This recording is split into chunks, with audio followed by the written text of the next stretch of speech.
میری عمر صرف 10 سال تھی، لیکن جوانی کے آثار مجھ میں نمایاں ہونے لگے تھے۔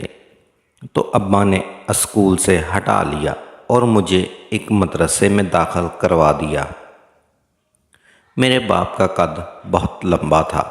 شاید یہی وجہ تھی کہ میں 10 سال ہونے کے باوجود اپنی عمر سے کافی بڑی دکھائی دیتی تھی اور میرا جسم بڑا بڑا دکھائی دیتا تھا۔ مدرسہ ہمارے گھر سے کافی دور تھا۔ ابا نے اس کے لیے رکشے کا انتظام کر دیا تھا۔ اب میں اور میری چھوٹی بہن ہم دونوں صبح مدرسے چلی جاتی اور شام کو رکشے والا ہمیں لے آتا۔ رکشے والا ہمارا محلے دار تھا، اس لیے ابا بے فکری سے بھیج دیتا۔ ایک دن رکشے والے کی طبیعت خراب تھی تو اس نے اپنے بیٹے کو بھیج دیا۔ وہ نوجوان لڑکا تھا، لیکن پھر بھی عمر میں ہم سے کافی بڑا تھا۔ جب بھی رکشے والے انکل کی طبیعت خراب ہوتی تو اس دن ہمیں ان کے بیٹے کے ساتھ جانا پڑتا۔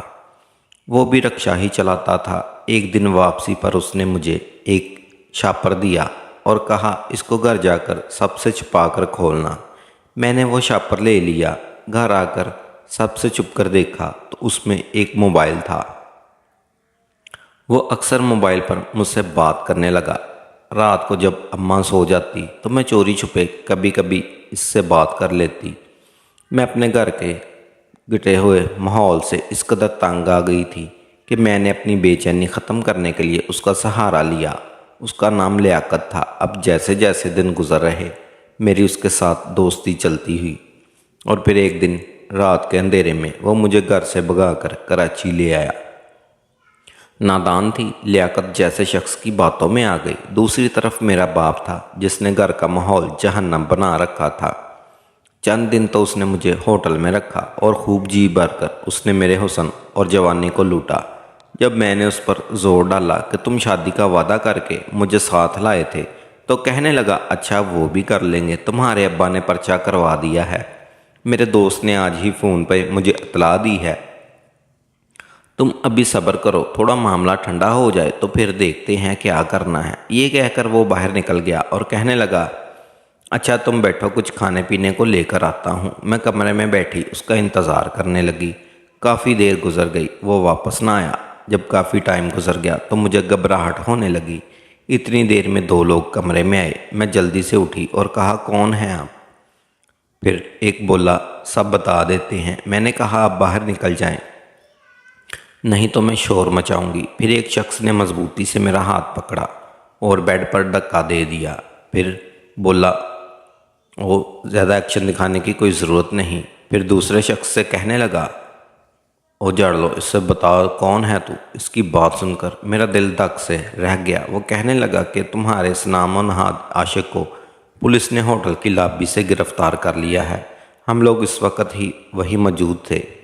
وہ تم کو بھی ساتھ لے کر جانا چاہتے تھے، لیکن ہم نے پولیس کو لے دے کر رفع کر دیا اور تمہارے عاشق پر لڑکی کو بھگانے کا پرچہ درج ہوا ہے، وہ واپس نہیں آئے گا۔ پھر پہلے والا شخص بولا ہم شکاری لوگ ہیں اور تمہاری جیسی لڑکیوں کا شکار کرنا ہم خوب جانتے ہیں۔ پھر ساری رات وہ دونوں میرے ساتھ اپنی ہوس پوری کرتے رہے۔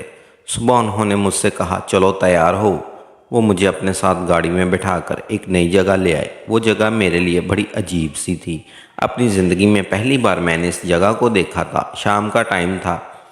کچھ دیر ہم پیدل چلتے رہے اور پھر ایک تنگ سی گلی میں داخل ہو گئے۔ ارد گرد چھتوں پر بنی عورتیں کھڑی تھی۔ ایک شخص میرے آگے چل رہا تھا اور ایک پیچھے۔ اتنے میں ایک بالکونی سے ایک عورت بولی بچو میاں کہاں سے لائے ہو؟ ایسا زبردست مال۔ شدید پریشانی میں ان کے ساتھ چل رہی تھی، لیکن اس کا نام سن کر ایک دم سے میری ہنسی نکل گئی۔ وہ مجھے اپنے ساتھ لے کر ایک چوراہے پر آ گئے۔ اب میں سمجھ گئی تھی کہ میں کہاں پھنس چکی ہوں۔ یہاں سے میری ایک نئی گناہ بھری زندگی کا آغاز ہو گیا۔ کچھ دن تو انہوں نے مجھے ایک کمرے میں بند رکھا اور صرف ایک بوڑھی عورت آ کر کھانا دے جاتی۔ میں نے ان سے کہا پلیز میں کھلی ہوا میں سانس لینا چاہتی ہوں، مجھے ایسے قید نہ کرو۔ وہ کہنے لگی اچھا یاد رکھو اگر بھاگنے کی کوشش کی تو کامیاب تو کبھی نہیں ہوگی، لیکن تم جانتی نہیں ہو کہ تمہارا انجام کیا ہوگا۔ میں نے کہا میں ایسا کچھ نہیں کروں گی۔ پھر ان لوگوں نے مجھے کمرے سے باہر نکالا اب مجھے ارد گرد گھومنے کی اجازت تھی۔ پھر دن، ہفتے، مہینے گزرتے چلے گئے۔ میں پوری طرح سے اس ماحول میں رنگ چکی تھی۔ ہر روز ایک نیا گاہک آتا اور اپنی خواہش پوری کر کے چلا جاتا۔ 5 سال ایسے ہی گزر گئے۔ باہر ہر طرح کا پہرا ہوتا۔ میں نے جب کہیں باہر جانا ہوتا تو وہ لوگ خود مجھے اپنے ساتھ لے کر جاتے۔ ایک دن میں اسی بجو میاں سے کہا کہ آج میری ماں بہت یاد آ رہی ہے۔ وہ کہنے لگا اچھا فون کر کے بات کر لو۔ میں نے کہا مجھ میں ہمت نہیں۔ وہ کہنے لگا نمبر مجھے دو، میں بات کرواتا ہوں۔ پھر اس نے نمبر ڈائل کر کے فون مجھے دے دیا۔ دوسری طرف میری ماں نے ہی فون اٹھایا۔ 5 سال کے بعد جب میں نے ہیلو کہا تو میری ماں نے آواز پہچان لی۔ وہ زاروں قطار روتی رہی اور مجھ سے کوئی بات نہ ہو سکی۔ اور اس نے پھر میں نے اچھا فون رکھتی ہوں۔ وہ بولی اچھا میں یہ تو نہیں جانتی کہ تم کہاں ہو، کیسی ہو، اللہ تمہیں خوش رکھے جہاں بھی ہو، لیکن کبھی واپس مت آنا ورنہ باپ تمہیں مار دے گا۔ میں نے فون بند کر دیا۔ میرے پاس ہر وقت کافی پیسے ہوتے تھے۔ میں نے بجو میاں سے کہا اپنی ماں کو کچھ رقم بھجوا کر وقت گزارا اور کبھی کبھار میں اپنی ماں سے فون پر بات کر لیتی۔ ایک دن اماں کا فون آیا تو کہنے لگی تمہارے باپ کو فالج ہو گیا ہے اور وہ بستر سے لگ گیا ہے۔ مجھ کو ایک ذرا بھی اس کی خبر سے فرق نہ پڑا، کیونکہ جس شخص نے ساری زندگی میری ماں پر ظلم کیا اس کے لیے میرے دل میں کسی قسم کا احساس نہیں تھا۔ ماں کی پریشانی کو دیکھتے ہوئے میں نے ایک موٹی رقم ماں کو بھجوا دی تاکہ اماں کو کوئی پریشانی نہ ہو۔ پھر میں اچھی خاصی رقم ہر ماہ اپنی ماں کو بھجوا دیتی، جس سے ماں کے منہ سے صرف دعائیں ہی نکلتی تھی۔ دل تو بہت چاہتا تھا کہ ایک بار جا کر اپنی ماں سے مل لوں، لیکن باپ کا سامنا کرنے کی ہمت نہیں تھی۔ وقت گزرتا رہا، یہاں تک کہ 10 سال بیت گئے۔ اب اس بازار میں میرے حسن کا ڈنکا بجتا تھا۔ میری مرضی کے بغیر یہاں کوئی بھی پر نہیں مار سکتا تھا۔ بڑے بڑے نام نوحاد شرفا میرے قدموں میں آ کر بیٹھے رہتے۔ ایک شام دل گھبرا رہا تھا۔ میں نے بجو میاں سے کہا کہ آج کوئی بھی آئے تو واپس بھیج دینا، میری طبیعت ٹھیک نہیں ہے۔ ابھی میں اس کو یہی کہہ رہی تھی کہ فون کی بیل بجی۔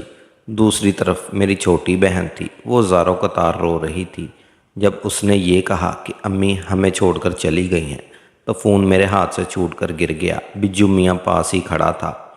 اس نے فون اٹھا کر ساری تفصیل معلوم کی۔ مجھے ایسے لگ رہا تھا جیسے آج میری کل کائنات لٹ گئی ہے۔ آنسو تھمنے کا نام نہیں لے رہے تھے۔ بجو میاں بولا حوصلہ کرو اور چلنے کی تیاری کرو۔ میں نے کہا مجھ میں ہمت نہیں ہے، میں کیسے برداشت کروں گی کہ جس ماں کو اتنے سال پہلے چھوڑ کر آئی تھی آج اس کو دیکھوں، اور وہ بھی اس حال میں۔ میں نے کہا میں نہیں جاؤں گی، لیکن وہ نہیں مانا۔ کہنے لگا ایک بار اپنی ماں کا چہرہ دیکھ لو، میری بات مان لو، جو بھی ہے دل کو قرار آ جائے گا۔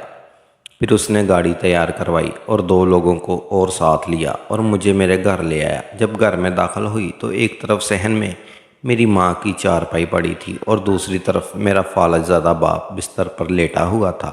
مجھ کو دیکھ کر اس نے دونوں ہاتھ کو اٹھانے کی کوشش کی اور معافی کا اشارہ کرنے لگے۔ میں نے ان کو ہاتھ چوم لیے۔ پھر بولی ابا میں نے تجھے معاف کر دیا، میں جانتی ہوں کہ میں نے تیرا دل دکھایا ہے، تو بھی مجھے معاف کر دے۔ دیکھ ابا، جس ماں پر تو صبح شام ظلم کرتا تھا وہ آج ہمیں چھوڑ کر چلی گئی۔ ابا کی آنکھوں سے آنسو جاری ہو گئے۔ پھر تدفین کے مراحل مکمل ہوئے تو میں بجو میاں کے ساتھ واپس آ گئی۔ واپسی پر بجو میاں سے میں نے کہا بجو میاں کیا تجھ کو نہیں لگتا کہ اب ہم اس گناہ بھری زندگی کو ترک کر دینا چاہیے؟ ویسے بھی عمر کے اس حصے میں تھی جہاں جوانی ڈلنا شروع ہو جاتی ہے۔ بجو میاں بولا تم نے میرے دل کی بات کہہ دی ہے، میں بھی اللہ کے حضور پیش ہو کر اپنے گناہوں کی توبہ کرنا چاہتا ہوں۔